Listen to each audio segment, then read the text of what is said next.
Hello everyone, Assalamu Walaikum. How are you all? I hope you are well. Welcome back to my channel in this new video. Today's video, how to calculate sum in a Microsoft Word.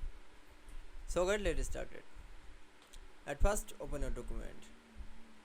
Firstly, then we can see then we show the is chart, is table, is product name and price. This price is calculate sum. This calculate is mouse from cursor and going to the layout option, and then again layout option, then click for the formula option, then press the equal to sum, first bracket above first bracket, and click for the OK. That's okay.